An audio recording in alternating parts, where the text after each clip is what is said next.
Le DAF Fresh Morning, c'est 104.5 tonnes de bonne humeur. Tous les matins sur Urban FM. La meilleure radio de la capitale. La meilleure radio de la capitale.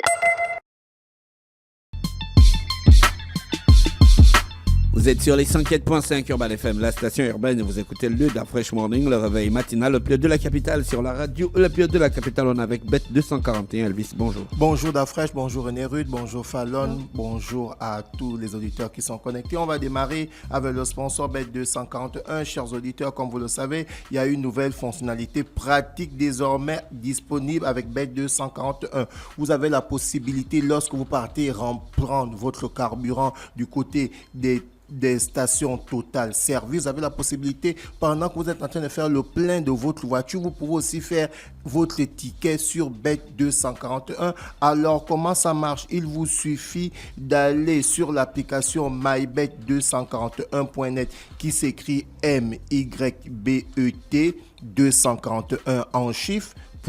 Et vous allez mettre le net, c'est-à-dire le ENT. Vous choisissez votre match, vous insérez le montant de votre mise et vous partez à une boutique, la boutique Total vous comprenez, vous savez que dans toutes les stations Total, il y a une boutique, il y a un shop où on vend un peu de tout. Donc vous partez dans ce shop, vous allez maintenant imprimer votre billet pendant que le pompiste est en train de faire le plein du carburant de votre voiture. Ainsi, vous allez faire évidemment les deux en même temps. Vous allez remplir votre voiture de carburant et vous allez faire votre ticket. Et si votre ticket est gagnant, vous allez remporter évidemment le gain. Donc, c'est terminé par Bête 241. Vous n'êtes plus obligé de faire que vous allez laisser votre voiture à la station. Vous allez d'abord chercher un vendeur agréé Bête 241 ou une salle Bête 241. Non, c'est désormais possible dans toutes les stations Total Service. Vous avez la possibilité de faire le plein de votre carburant et de faire votre ticket grâce à l'application mybet241.net. Merci Elvis. Avec nous ce matin, on reçoit M. Willy Conrad Assoko dans le cadre de la rubrique sport. Et on va parler des élections de la FEGABAD. M. Assoko, bonjour. Bonjour DAF Freshman, bonjour chers auditeurs. Bonne et heureuse année, bonne santé à tout le monde. Alors, vous êtes le président sortant de la Fédération gabonaise de basketball, c'est ça? Oui, c'est ça. Ça implique quoi, être président de la Fédération gabonaise de basketball? C'est quoi son travail? Son travail, c'est de structurer le basketball sur l'ensemble. Un peu plus simple. Un peu plus simple, faire jouer les jeunes. D'accord. Structurer le basketball, penser basketball, organiser le jeu, organiser la pratique du basketball sur le... Comment on organise la pratique du basketball sur le Gabon? On l'organise d'abord administrativement. D'accord. À travers les instances dirigeantes qui sont de l'ordre des statuts. Il y a différents organes de gestion. Il y a l'Assemblée générale qui est la plus haute institution, qui fixe donc le cadre, qui est souveraine, qui décide, qui a le pouvoir d'élire et de démettre un président, de valider la vision, le programme, etc., les programmes d'activité. Ensuite, il y a ce qu'on appelle le comité directeur. Oui. Qui est une sorte de conseil d'administration. L'Assemblée générale, vous avez plus de 30 personnes. Voilà, les 30 personnes là, c'est qui? Ce sont des joueurs de basket? Non, des présidents d'associations, des présidents de ligues, des présidents d'associations à caractère national. Qui valide les associations? Je peux créer une association de basketball? Bien sûr. Qui va me donner l'autorisation? Le ministère de l'Intérieur? Le ministère de l'Intérieur. Sur la loi sur 1962. Sur la loi des associations. Ensuite, il va falloir se rapprocher de la Fédération gabonaise de basketball pour avoir son affiliation, pour payer son affiliation, payer également ses licences. Ensuite, il faudrait avoir un agrément technique. Oui. Et en tant qu'association, c'est quoi un agrément technique pour une association de sport? C'est un document qui est délivré par le ministère des Sports, qui confirme que vos statuts sont conformes et que vous pouvez pratiquer le sport, développer le basketball. Ensuite, ce sera à vous de faire le choix. En tant qu'acteur, est-ce que vous êtes une association provinciale? Oui. Donc à ce moment-là, vous vous affiliez à une ligue, ou vous êtes ce qu'on appelle une association à caractère national. Là, vous vous affiliez à la Fédération gabonaise de basketball. Maintenant, ce n'est pas parce que vous êtes affilié à une ligue ou à une association que vous faites forcément partie du collège électoral. Maintenant, là encore, pour faire partie du collège électoral, il y a des conditions. Ce sont des conditions qui ont été mises, je n'étais même pas encore élu. C'est-à-dire qu'à l'époque, en tant qu'association à caractère national, par exemple, il fallait mener des activités dans au moins 3 provinces. D'accord. Aujourd'hui, nous avons fait un travail, nous avons restructuré. Qui dit national, le Gabon a 9 provinces. il faut désormais mener des activités dans au moins 5 provinces. D'accord. Et il faut également envoyer son rapport d'activité, ses procès-verbaux, etc. Et on fait partie du collège électoral. Alors, ça, c'est lorsqu'on est sur le national. D'accord. Lorsqu'on est provincial, il faut avoir un certain nombre de licenciés. Parce que en fonction du nombre de licenciés qu'on a, une province a droit à un certain nombre de licenciés. Et la Ligue a une voix, et le reste du nombre de voix est donné au prorata du nombre de licenciés des associations provinciales. D'accord. Donc c'est un système qui a été mis en place en 2018 par le bureau précédent. C'est un système qui marche, qui permet de renforcer de faciliter la gestion, de mon point de vue. Ensuite, ce n'est pas tout. Il y a encore d'autres petites choses qu'il faut respecter. Lorsqu'on a une ligue, il faut faire son assemblée générale dans des délais précis. Il faut envoyer le procès verbal de l'assemblée générale dans des délais précis. Il faut envoyer... Et tout ça, c'est défini par les statuts de la fédération. Par les statuts visibles sur www.fegaba.org. Président, de prime abord comme ça, est-ce que vous pouvez nous faire un petit bilan des 4 ans à passer à la tête de la Fédération gabonaise de basketball? Comment vous avez trouvé cette fédération? Quels sont les apports que vous avez pu entraîner durant ces 4 ans-là? Quels sont les points positifs et les points négatifs? Alors, vous avez été élu en quelle année d'abord? Nous avons été élus en 2020. Décembre 2020. Il y avait la Covid? Il y avait la Covid, en réalité. C'était un très très bon point. En réalité, sur un mandat de 4 ans, nous n'avons réellement travaillé sur le terrain que 2 ans et demi. Oui, parce que la Covid, on l'a libérée en 2022. Exactement. Mais nous avons quand même fait... Mais ça ne vous empêche pas de faire un bon travail? Non. Et ça ne nous a pas empêché de faire un bon travail. Est-ce que vous avez fait un bon travail? Oui. Comment ça? Mais nous avons fait un bon... C'est vous le président de la fédération, mais vous dites oui, on a fait un bon travail. Non, c'est pas moi. Alors que dans la presse, il y a des choses qui circulent et tout ça. Dans la presse, il y a des choses qui circulent, que vous n'avez pas fait un bon travail. C'est pas moi, c'est pas la presse qui dit si on fait un bon travail ou pas. On n'est pas, c'est pas le quartier. Nous sommes une institution. Le travail est défini par l'Assemblée générale. C'est l'Assemblée générale qui fixe un programme d'activité. Et ils vous disent, on souhaite que vous fassiez ceci, cela, ceci, cela. À la fin, ils vous observent, ils vous regardent travailler. À la fin, vous venez vers eux. Est-ce que l'Assemblée générale vérifie les comptes de la fédération? Bien sûr. Bien sûr. Il y a le rapport, je parle sur le contrôle je parle sur J'étais à l'Assemblée générale, voilà. Et il y a eu un bilan financier. Il y a eu un bilan financier chaque année. Oui. Et on a obtenu le quitus. On obtient le quitus chaque année. Donc, ce n'est pas ASECO qui dit. Non, c'est l'Assemblée générale qui dit. Le programme d'activité que vous avez proposé a été respecté. On vous a demandé d'organiser la Coupe du Gabon à Mouila. Vous l'avez organisé, ça s'est bien passé, les jeunes ont joué. Vous avez fait ceci. Bon, là, vous n'avez pas très très bien fait. Voilà. Parce que nous sommes, comme j'aime à le dire, nous ne sommes ni la Bible ni le Coran.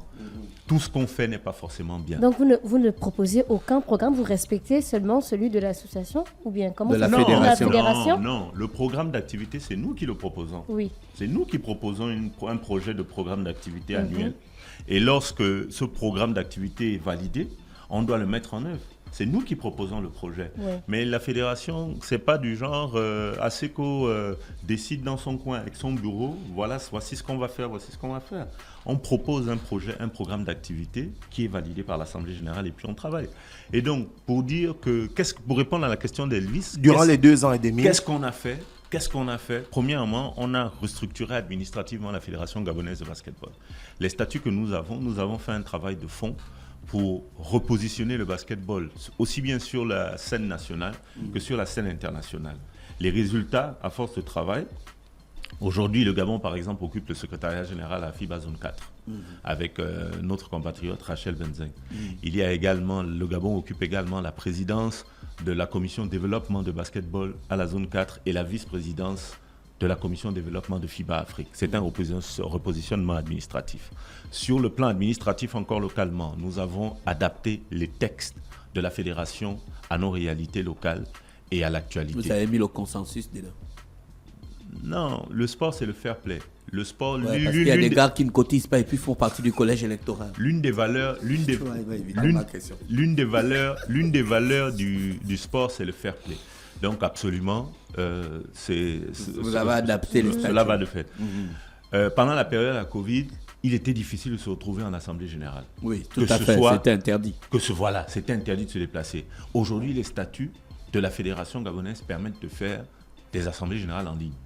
C'est une période que nous avons vécue qui a affecté le fonctionnement de plusieurs institutions. C'est quelque chose de palpable. Ça, c'est sur le plan administratif. Le Gabon a 9 provinces. La province de la Nyanga n'avait pas de ligue de basketball. Nous avons mis sur pied la ligue de basketball de la Nyanga. Sur le plan administratif, nous avons restructuré la direction technique nationale avec un directeur technique national, un directeur technique national chargé de l'élite, directeur technique national chargé de basketball féminin, directeur technique national chargé des jeunes, et avec différentes instances. Nous avons revisité nos équipes nationales. Sur le plan sportif, cela aboutit à quoi? À l'organisation de nos compétitions statutaires nationales. Nous avons fait jouer les jeunes. Nous avons vu nos jeunes se battre également dans le cadre des équipes nationales. Parfois, nous avons eu des résultats qui n'étaient pas bons, comme c'est le cas en Égypte, mais nous avons aussi remporté des matchs. La dernière fois, non d'Afreshman, c'est important. La dernière victoire d'une équipe nationale de basketball, et je dis ce que je sais, je demande aux gens de vérifier, la dernière victoire d'une équipe de basketball remontée en 2015. La dernière fois que le Gabon a gagné un match de basketball, c'était en 2015. Nous avons été élus en 2020, nous avons perdu quelques fois, mais nous avons commencé à gagner. Nous sommes qualifiés pour l'Afro-CAN. Nous avons gagné des matchs. En ce moment, nous sommes à la fenêtre de l'Afro-Basket. Ça faisait long. La dernière fois, c'était en 2015. Aujourd'hui, il faut davantage travailler. C'est pas en 2 ans et demi, avec une nouvelle équipe, avec une équipe nouvellement revisitée, que nous allons atteindre les sommets. Non, n'ayons pas peur des mots. Il faut travailler. Et c'est la raison pour laquelle mon équipe et moi, à travers le projet N1, nous estimons que C'est quoi le projet N1? Nous estimons que nous n'avons pas terminé le travail et nous souhaitons continuer les réformes engagées avec le projet N1. Le projet N1, c'est un projet qui s'appuie sur 3 piliers. Former, développer et lancer. Mais vous faites ça depuis avec la Back League. Oui, mais il ne faut pas... Il y a quelqu'un qui disait un jour sur Urban FM qu'on se lave tous les matins, mais on ne change pas. Donc c'est pour dire que... voilà. Donc c'est pour dire qu'on le fait tout le temps, donc il faut continuer. Il y a aujourd'hui le projet N1 avec lequel nous portons, qui s'appuie sur 3 piliers, développer, former et lancer. Ces 3 piliers sont la résultante de ce qu'on appelle le plan national du développement du basketball, et qui s'articule autour de 5 axes fondamentaux. Les infrastructures. Pour jouer au basketball, il faut des infrastructures adaptées. Nous militons, et moi à titre personnel, depuis des années, je dis souvent en blaguant que mes compagnons de lutte entre Griffes et moi avons amené le plexiglas dans le MAPAN. Il nous faut des infrastructures adaptées. Aujourd'hui, nous militons pour des infrastructures qui soient couvertes. Parce qu'au Gabon, il pleut 9 mois sur 12. Il faut qu'on arrive à jouer tout le temps. Ensuite, il y a la formation. Durant le premier mandat, nous avons formé aussi bien les encadreurs techniques que les officiels de table dans les 9 provinces du Gabon, avec la DTN.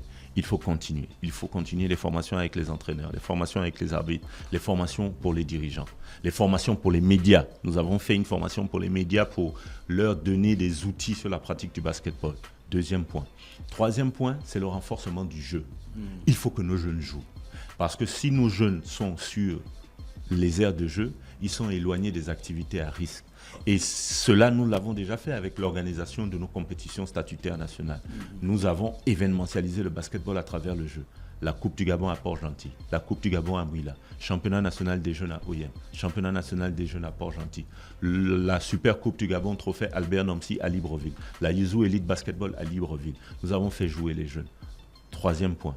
4e point, c'est le 3 contre 3, qui est une discipline olympique, qui permet de vulgariser le basketball, qui permet d'être proche des populations, qui permet d'être au contact des jeunes et qui va nous permettre aujourd'hui de régler un certain nombre de choses.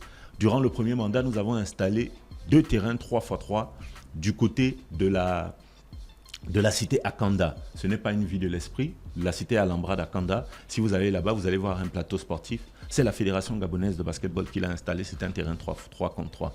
Nous allons continuer avec, bien évidemment, l'appui du Comité national olympique parce que c'est une discipline olympique. Et durant également notre mandat, nous avons distribué des ballons de basketball 3 contre 3.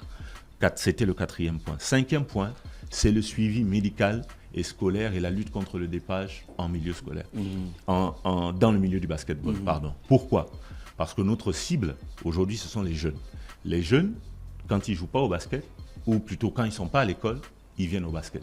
Ils font autre chose. Mais à l'école, lorsqu'on observe la montée de la violence et la drogue en milieu scolaire, on constate que ces jeunes-là peuvent être au contact à la fois aussi bien du basketball, mais aussi bien de ces drogues-là. Donc, si nous avons la même cible, si notre cible est scolaire, il est important, dans le cadre de nos compétitions, de communiquer avec ces jeunes-là et de leur expliquer les dangers de l'usage détourné de médicaments, de la prise de drogue, de chanvre, etc.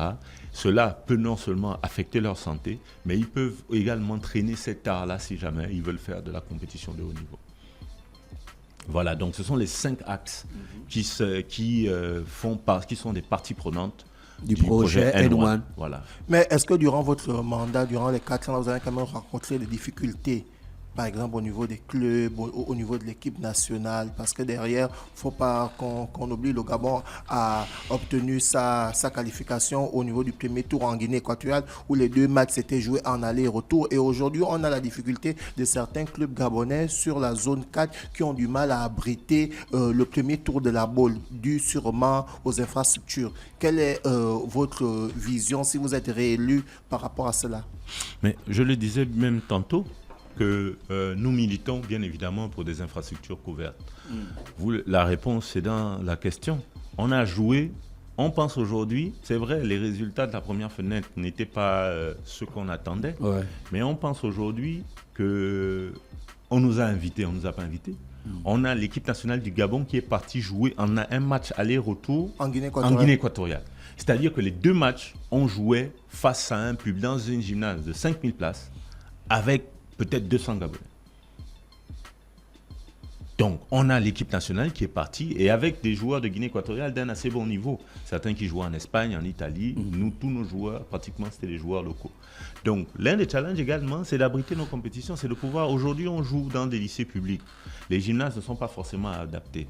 On fait avec ce qu'on a, mais il est important qu'on arrive, qu'on arrive à obtenir une infrastructure qui soit aux normes, qui permettent aux jeunes de jouer, de pratiquer le basketball tel que cela se fait à l'international.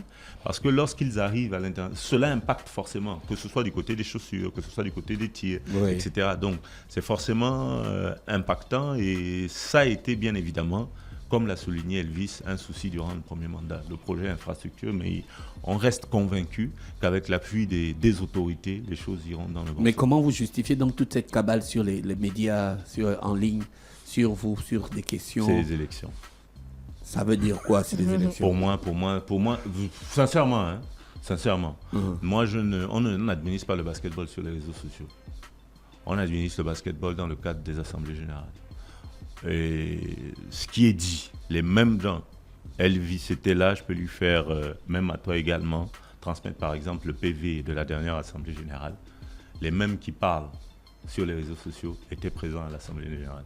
Ils n'ont pas parlé. À partir de cet instant, on leur a donné la parole. Parfois, il y avait un silence pendant 10 minutes. La presse était présente. Moi, ce que je sais, c'est qu'à la fin, mon équipe et moi avons un quitus. Ce qui va se dire après sur les réseaux sociaux, parce qu'il faut reconnaître aussi, une élection, c'est un jeu électoral. C'est avec des stratégies, les gens veulent gagner du temps, il y a du pourrissement, il y a beaucoup de choses. Il faut rester concentré. Aujourd'hui, ce qui nous intéresse, nous, mon équipe et moi, c'est de dire qu'est-ce que nous allons faire pour le basketball, qu'est-ce que nous avons fait déjà et pourquoi nous devons continuer.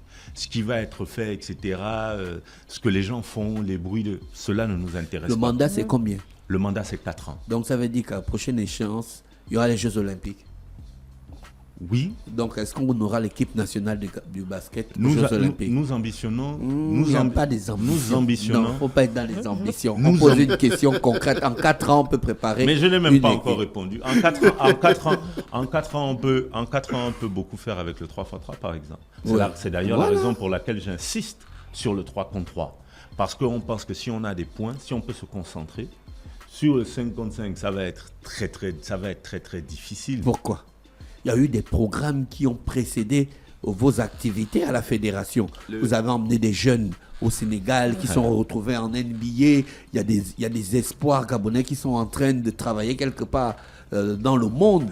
Mais est-ce que, pour paraphraser Dafresh, est-ce que dans ce cadre-là, la fédération, via la tutelle, va pouvoir ramener certains basketteurs gabonais qui évoluent à l'étranger, qui n'ont pas pu faire partie de l'équipe qui était à la fenêtre du côté de Dakar? Je peux vous dire que la tutelle, il y a eu beaucoup, j'ai eu du moins, hein, et c'est pas, ce qu'il faut éviter, surtout en sport, c'est être démagogue ou faire semblant. Moi, j'ai eu la possibilité d'observer la façon de travailler en cette période de transition. J'ai vu comment les choses ont pu se mettre en place. Ce n'est pas encore ça. Ce n'est pas encore ça. N'ayons pas peur des mots, ce n'est pas encore ça. Mais il y a quand même déjà des avancées. Avant, il y a des choses aujourd'hui il y avait des choses qu'on négociait, qui pour nous étaient des choses simples, des choses normales. Aujourd'hui, elles ne se négocient plus. Mais il y a encore des retards. Les jeunes dont vous parlez qui ne viennent pas souvent, ils aiment le Gabon. Ce n'est pas qu'ils ne viennent pas parce qu'ils ne veulent pas. Parfois, ils ont d'autres difficultés. Et nous comprenons, je ne suis pas là pour étaler ça, parce que j'ai quand même aussi un droit de réserve, mais je sais. Mais lorsque vous arrivez, je vais prendre un exemple qui est très très simple. Lorsque vous êtes professionnel, vous avez des habitudes. Vous avez des endroits où vous jouez. Lorsque vous apprenez, si je suis professionnel et que j'apprends que par exemple les autres s'entraînent au lycée national Léomba, ça impacte mon mental. Et c'est normal. Le gars, il va avoir l'impression qu'il perd du temps. Et s'il est professionnel, c'est qu'il vit de cela. Donc nous, lorsqu'on discute avec eux, on le comprend. C'est à nous de faire en sorte que notre basketball soit attractif. C'est à nous de mettre les conditions pour que les jeunes, lorsqu'ils arrivent, ils sentent que la préparation est bien faite. Ils sont logés dans un bon hôtel, etc. Aujourd'hui, la fédération a déjà des partenaires dans les hôtels. Les 2 dernières sorties, on a été très très bien logés à l'hôtel Hibiscus, que je peux citer parce que je sais qu'ils sont aussi partenaires du Urban FM. Oui. On a été bien logés là-bas, les jeunes étaient bien logés, bien transportés par l'Office du sport, etc., etc. Mais ce n'est pas encore ça. Parfois c'était un peu trop court, parfois c'était ceci, etc. Il faut qu'on aille plus loin. Mais les choses se mettent en place. L'équipe nationale de football, maintenant, n'était pas la même qu'en 2000, par exemple. Tu connais Daniel Cousin, on en a discuté plusieurs fois avec lui. Voilà, plusieurs fois. Mais il faut faire ce travail. Aujourd'hui, c'est ce travail que nous avons commencé à faire.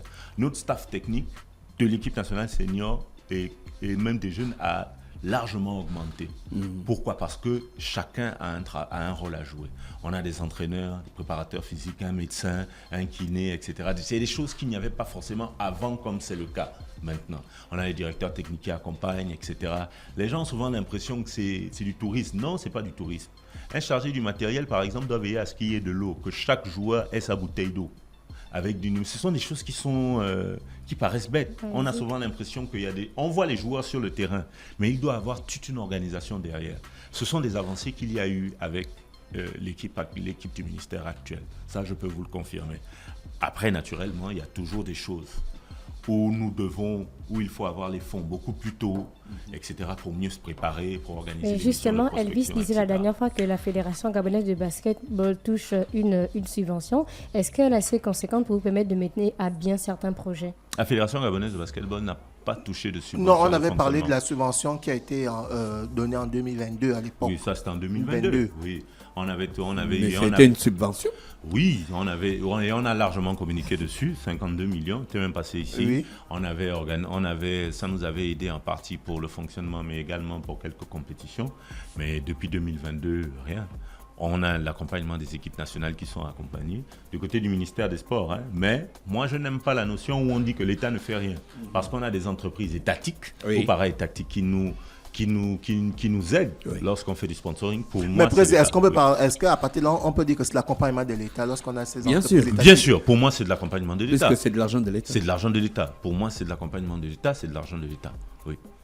D'accord. Et par rapport à la... Dernière question. Oui, par rapport à l'élection du 11, il y a des bruits de couloir qui disent que l'élection va se remettre encore reportée une deuxième fois. Que dit le président sortant candidat ? Est-ce que vous êtes prêt avec votre équipe ? Parce qu'on sait que derrière, il y a eu une grande communication, un grand travail du projet N1. Êtes-vous confiant aujourd'hui ? Est-ce que la date est confirmée ? Il n'y aura pas un autre report ? Alors, encore une fois, moi, je ne gère pas les bruits de couloir. Moi, ce que je sais, c'est que la commission d'homologation des candidatures m'a reçu accompagné du représentant de M. Stéphane Lasp, qui s'est fait représenter lundi à 10h, en présence du secrétaire général de la Fédération gabonaise de basketball. Il y avait dans la commission l'inspecteur général des services, le DGA de l'Office des sports, le DG Sport, le directeur général du sport de haut niveau.